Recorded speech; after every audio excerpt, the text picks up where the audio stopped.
లింబావి గ్రామ ప్రజలందరూ కూడా సోదర సోదరులందరూ కూడా ప్రజా సంగ్రామ యాత్ర ఇవాళకి 3వ రోజు. మనం మైసాల స్టార్ట్ చేసినాం ప్రజా సంగ్రామ యాత్ర. బహిరంగ సభ ఎట్లయిందో, ఎంతమంది పేద ప్రజలు వచ్చి బహిరంగ సభను విజయవంతం చేసిందో ఒక్కసారి అందరూ తెలుసు. పేపర్లు చూసి తీవ్రంగా చూసారు కదా. సంవత్సరం నుంచి పాదయాత్ర చేస్తున్నాం అన్న. ఎండాకాలం మండుంటే ఆగండి, మధ్యలో మండదాన్ని తిరిగినాం. వర్షాకాలంలో వర్షానికి దర్శనం. మళ్ళీ ఇప్పుడు చలికాలం చలి పెడుతుందా పెట్టినా తిరుగుతున్నాం. ఎండ వాన నీడ చలి ఏం లేకుండా ఈ తెలంగాణ రాష్ట్రంలో పేదోళ్ళ రాజ్యం రావాలన్నా, పేదోళ్ళ రాజ్యం కోసం మాత్రమే ఈ ప్రజా సంగ్రామ యాత్ర చేస్తున్నాం. పేదోళ్ళ రాజ్యం రావాలన్నా, పెద్దోళ్ళ రాజ్యం నడవాలన్నా. అన్నిటికీ కేసీఆర్ సార్ ఏమన్నాడు? ఎన్నికలు రాగానే కేసీఆర్ సార్ కనబడతాడు. వర్షం పడితే ఉసిరి వస్తాయి చూసిరా. అందుకే ఎన్నికలు వస్తేనే టీఆర్ఎస్ వస్తారు, ముఖ్యమంత్రి వస్తాడు. ముఖ్యమంత్రి వచ్చి మాట్లాడినంటే నోరు తెరిస్తే అబద్ధాలే. ఆ నోరుగా తాటి మట్ట బ్రషెస్ కడగాలి గట్టిగా. నేను చెప్పిన ఐరన్ బ్రషెస్ కడగాలి. ఏ చేసినా అన్ని చేస్తాడు కానీ ఏం చేయడు. చేస్తాడు ఏమన్నా? డబుల్ బెడ్రూమ్ లింబాబీ గ్రామానికి డబుల్ బెడ్రూమ్ నచ్చినాయి. వచ్చిన వాళ్ళు చేతులుతున్నా. నేను ఒక గ్రామానికి పోయిన, ముంపు గ్రామం. ఆ ముంపు గ్రామం పోతే వాళ్ళందరూ తీసుకుపోయి ఇల్లు మునిగినాయి, అన్ని మునిగి చెప్పి డబుల్ బెడ్రూమ్ ఉండమని చెప్పినాడ. ఆ డబుల్ బెడ్రూమ్ పోతే వాళ్ళ అక్కలు అంటున్నారు, సార్ ఈ డబుల్ బెడ్రూమ్లో ఉండే కంటే చెట్టకుండా నాయ సార్, చెట్టు కింద ఉన్నా కదా ఊడుస్తాను, వర్షం పడుతుంది. ఈ డబుల్ బెడ్రూమ్లో గవ్వే ఊడుతున్నాయి, మూడితో ఊడిపోతాయి. అవి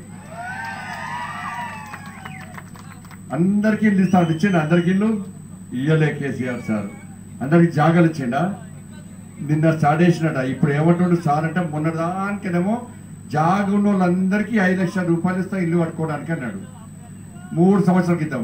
మళ్ళీ నిన్నేమంటున్నట్ట, జాగా అందరూ 3 లక్షలు ఇస్తా అంటాడు. 5 లక్షలు 3 అంటే ఏమి అన్నట్టు. నేను అన్నా చెంపలేసుకో ఫస్ట్ అని చెప్పి అన్న. అసెంబ్లీలో చెప్తీవి 5 లక్షలు ఇస్తా అంటవి. మళ్ళీ ఇప్పుడు 3 లక్షలు ఇస్తా. అబద్ధం అన్నట్టు కదా. ఆయన కేసీఆర్ సార్ అంటే అబద్ధం మంచి చెప్తారు. ఆయన నిజం ఆడితే కేసీఆర్ గారు, అబద్ధం ఆడితేనే చంద్రశేఖరరావు. ఆయన పేరు కేసీఆర్ కే చంద్రశేఖరరావు కాదు. ఇంకా ఈ ప్రాంతంలో ఈ పోషటి కొత్తదా కాసిం చంద్రశేఖర రజ్వీ. అవునా కదా? రజాకర్ల పాలన మనం చూపెడతాడు. చాలా మంది చూడలే కదా. అప్పుడు ఇన్న బాగా ఆడోళ్ళందరినీ బట్టలు ఇప్పి బతుకమ్మ ఆడిచ్చారు, పట్టుకపోయారు. ఇప్పుడు కట్టే చార్మినార్ దగ్గర భాగ్యలక్ష్మి దేవాలయ దగ్గర బతుకమ్మ ఆడితే తీసుకుపోయి అరెస్ట్ చేసి, అప్పుడు రాజు గట్టిన వేసిండట. కాసిం నిజాం గట్టిన వేసిండట. అప్పుడు ప్రశ్నిస్తే జైల్లో పెట్టిండట. ఇప్పుడు ప్రశ్నిస్తే జైల్లో పెడతాడు.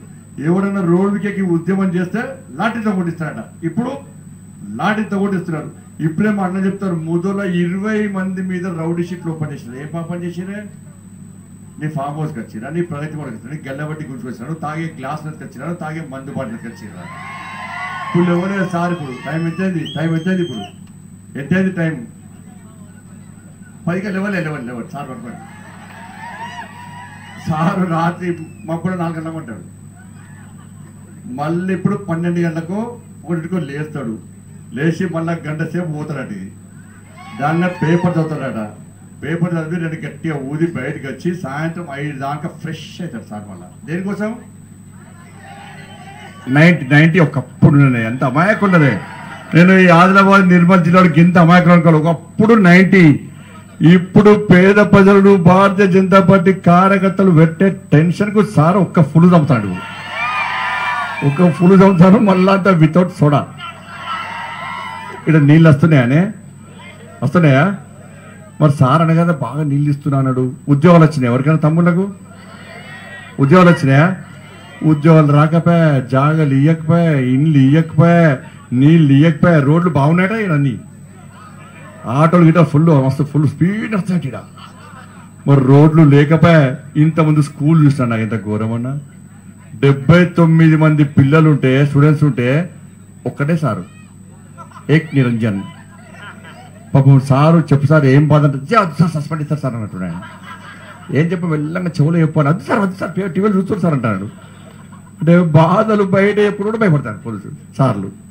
79 మందికి ఒక్కసారి ఉంటాయి. ఇంకా నయ్యం అక్కడ కొన్ని ప్రాంతాలలో బాత్రూమ్ స్కావెంజర్స్ ఉంటారు కదా, బాత్రూమ్ కడిగేటోళ్ళు వాళ్ళని కూడా తీసి పడితే పాపం హెడ్ మాస్టర్లు సార్లు ఏం చేశారు, తప్పది కదనే తెల్లారేస్తే వాళ్ళకి అడుగుడు మొదలుపెట్టారు. ఇక వాళ్ళని తీసేసిండు.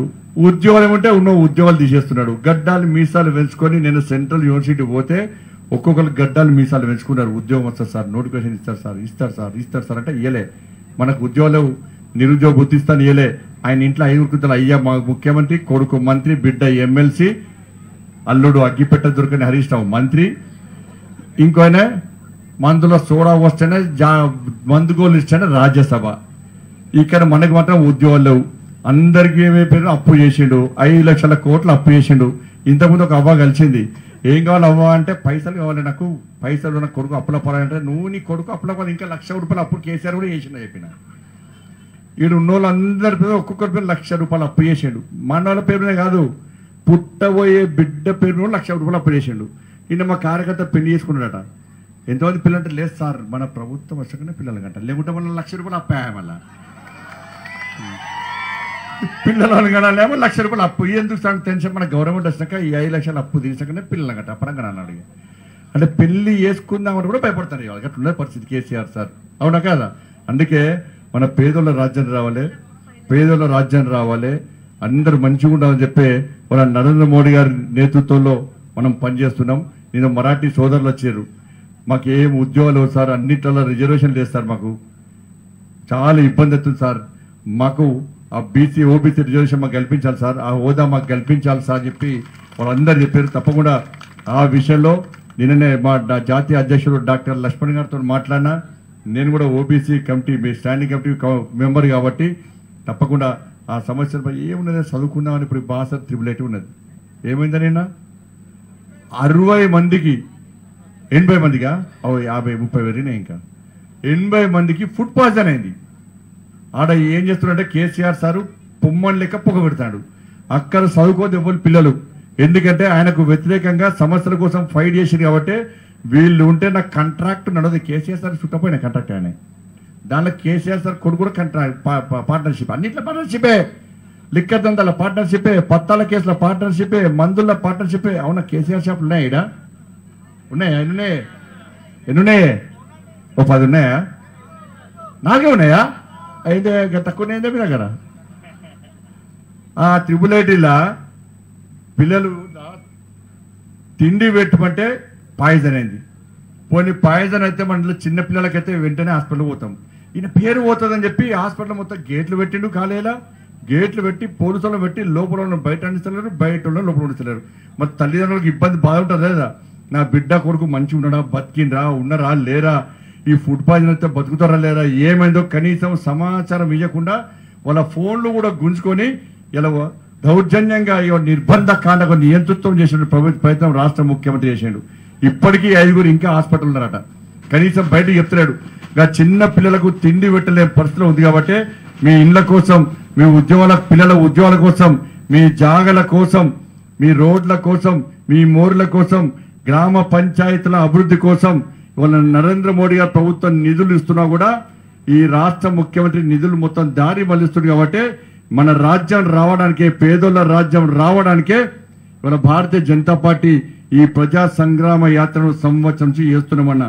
నేను ఈ వాడలో ఇక్కడ మీ ఊర్లో పోటీ చేస్తుండే కాదు, ఈ ప్రాంతాల్లో పోటీ చేస్తుండే కాదు, కానీ అయినా మీకోసం ఇలా మోడీ గారు చెప్తే ఇలా పేదల కోసం తిరగాలి, పేదోళ్ళ రాజ్యం రావాలి. ఒక ఛాయ్ అమ్ముకునే వ్యక్తి దేశ ప్రధాని అయింది కాబట్టి ఇలా పేదోళ్ళ గురించి ఆలోచిస్తాడు. ఒక కేసీఆర్కి ఎట్లా వచ్చినాయి పైసలు? కేసీఆర్ కారు గుంజుకపోయా, తెలుసా ఉద్యమం అప్పుడు కేసీఆర్ సార్ కారు లోన్ తీసుకున్నాడట, లోన్ తీసుకుంటే లోన్ పైసలు కట్టలేదట, గల్లబట్టి బయట పడేసి తీసుకుపోయారు కారుని.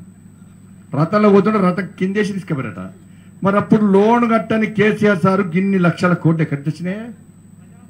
ముంచిండా లేదా? మరి మనమే అప్పుల పలుతున్నాం. కేసీఆర్ సార్ కుటుంబమో కోట్లు సంపాదిస్తున్నారు.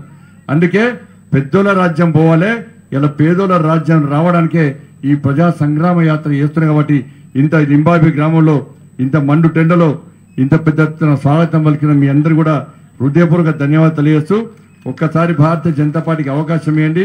ఈ తెలంగాణ రాష్ట్రంలో పేదల రాజ్యం కోసం అందరూ సహకరించాల్సిందిగా మీ అందరికీ విజ్ఞప్తి చేస్తూ ముగిస్తాను. భారత్ మాతాకి జై శ్రీరామ్, జై శ్రీరామ్.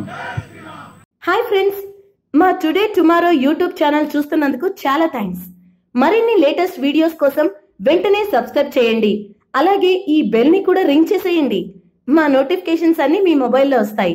అలాగే మా వీడియోస్ మీకు నచ్చితే లైక్ చేయండి, షేర్ చేయండి, నచ్చకపోతే కామెంట్ చేయండి.